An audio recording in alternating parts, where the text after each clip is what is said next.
Oi, Miguel, tudo bem? Como você tá? Tudo bem, Thalita? Boa tarde a todos e todas. Preocupado, né? Como todos e todas, porque a gente vai tendo uma escalada, né? Eu estava ouvindo o giro, pensando na pesquisa. Nessa semana nós tivemos esse ataque a Vera Magalhães, tivemos o caso do petista assassinado a machadadas no Mato Grosso do Sul, nós tivemos o caso do empresário do agronegócio negando marmita, né? Então, é uma violência sem fim, né? Nada mais justo que a população se sinta com medo e cautelosa de manifestar suas posições políticas quando a gente tem esse cenário, né, tão diferente do que é a tradição brasileira, né? Sim, e a gente dependeria de um posicionamento firme por parte também do presidente da República em relação a apaziguamento, né, Miguel, para que situações como essa não voltassem a acontecer, e a gente não tem isso. O episódio mesmo da Vera Magalhães, agora essa semana, a gente teve um Bolsonaro em silêncio, mesmo porque ele já tinha feito o mesmo ataque há algumas semanas. Então, silêncio total. Os outros, todos os candidatos se manifestaram ali à frente na corrida presidencial, se manifestaram, repudiaram esse ataque, mas por parte do presidente, em nenhum desses episódios a gente teve uma fala no sentido de apaziguamento, de pregar paz, de condenar a violência, né? Isso seria muito importante nesse momento. E eu queria chamar a atenção para esse Dia da Democracia que é celebrado hoje, e a gente tem essa grande parte da população defendendo pautas que consolidam de fato a nossa democracia, né? E que constam num projeto político do candidato que a gente tem à frente agora na corrida presidencial, que é Lula, né? A gente vê Lula defendendo essas pautas, muito diferente, mais uma vez, da postura de Jair Bolsonaro, que tem falado muito sobre armamento, e a gente viu que a população é contrária a isso, por conta desse estudo. Então eu queria que você falasse um pouquinho sobre essa visão da democracia, grande parte da população, e como isso é importante no momento em que a gente vai definir os rumos da nossa democracia, né? Olha, essa pesquisa veio num excelente momento, assim, foi muito precioso, né? Primeiro, eu acho, dialogando com os elementos que você trouxe, acho que a primeira coisa, não seria possível Jair Bolsonaro, de maneira alguma, pedir um apaziguamento, uma pacificação, porque esse discurso de violência, ele faz parte do DNA do bolsonarismo, né?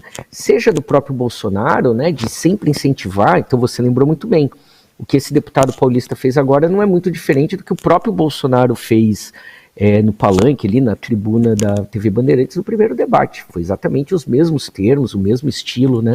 O mesmo ataque, nada diferente do que ele já tinha feito com a Maria do Rosário lá atrás, com a deputada Fernanda Melchione, enfim, é a tradição, né?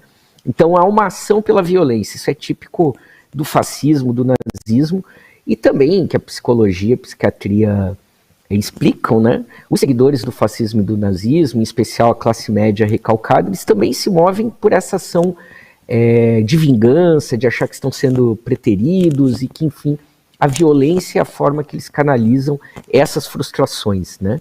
Então faz parte desse projeto, não teria como ser diferente. A segunda coisa que é preocupante é que, se nós pensarmos, né, eu falei da escalada das últimas semanas, mas se a gente for recapitulando, né, nesse ano nós tivemos praticamente um episódio de violência por mês. Nós tivemos caso de drone jogando fezes em manifestação, nós tivemos aquela bomba no comício do Lula no Rio de Janeiro, nós tivemos o caso mais grave, né, o mais conhecido, esse do assassinato do Mato Grosso do Sul, o caso no Paraná, que você lembrou no giro, né? Agora esses casos que eu acabei de citar dessa semana. Então nós temos uma escalada permanente. E qual é o problema? Que é uma banalização da nossa sociedade por essa violência. E nisso os meios de comunicação são muito responsáveis, porque se a gente lembrar, o ano de 2018 começou com o assassinato da Marielle Franco. E até hoje, passaram-se 4 anos, nós não sabemos, né, mas os verdadeiros mandantes do crime não aparecem, mas a gente sabe toda a ligação da milícia, esse comportamento estranho do Braga Neto, que era interventor, né, atual candidato a vice-presidente. Depois nós tivemos a caravana do Lula na região sul, em que eles foram atingidos por balas, tanto aqui no Rio Grande do Sul quanto no Paraná. E essas questões, e depois, logo ao final da eleição, nós tivemos o caso daquele mestre capoeirista baiano que foi assassinado a facadas, também por um bolsonarista. Como é que a mídia tratou tudo isso, né? como banalização. Então a gente vai se acostumando a ter esses episódios de violência e vai tomando eles como se fossem comuns. E aí, nesse sentido, a mídia tradicional tem um papel terrível. Pensando nos empregadores da Vera Magalhães, hoje eu olhava a capa do Estadão sobre essa pesquisa, justamente que nós estamos debatendo, e do lado uma comparação.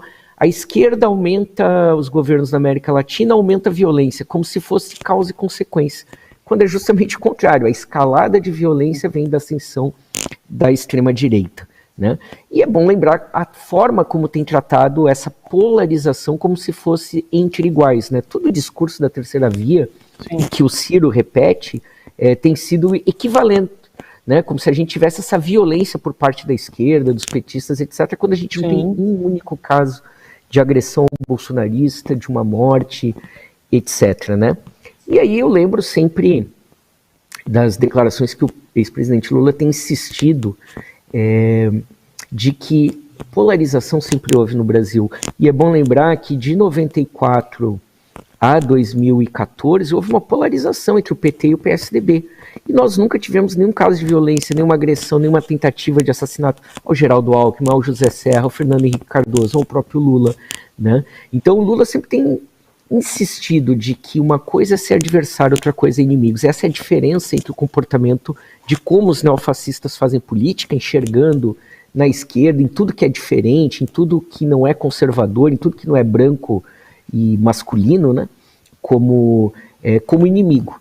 Eu acho que essa é a grande diferença. E, ao mesmo tempo, o grande mote da campanha do ex-presidente Lula tem sido justamente: vamos juntos reconstruir o Brasil, reestabelecer a democracia, e nada mais simbólico, vocês se lembram que eu mesmo achava que isso não seria possível, do que ter o Geraldo Alckmin como vice, né, o candidato derrotado em 2018, né, mas também derrotado pelo próprio ex-presidente Lula no segundo mandato, e que demonstram, a grande sinalização de que existe um projeto maior de sociedade brasileira e que não corresponde com o que representa, e a pesquisa da Datafolha comprova isso, né? Uma minoria, o que o bolsonarismo radical e raivoso representa, não está de acordo com os interesses e a vontade do povo brasileiro.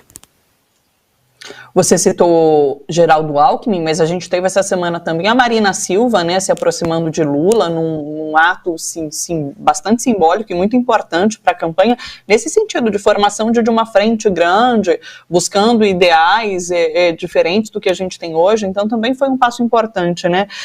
É muito importante você falar sobre essa questão da polarização. Eu tenho ouvido muito, né, críticas em relação à polarização, porque o que a gente tem hoje é isso: é um lado que mata e um lado que morre, né? E não há polarização, não dá para... É irresponsável você falar sobre polarização nesse sentido.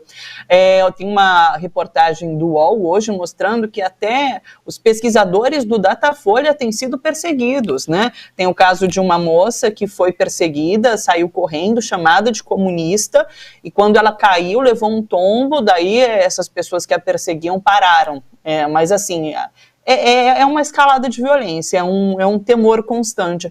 Eu lembro que quando esses casos começaram a acontecer, eu conversava com o Fernando Horta por aqui, e ele falava sobre como isso tudo é um certo fenômeno de terrorismo, de fato, né? Porque a população acaba ficando, grande parte da população acaba ficando nesse constante estado de terror, de medo, por conta disso tudo. Então, são tempos difíceis que a gente está vivendo.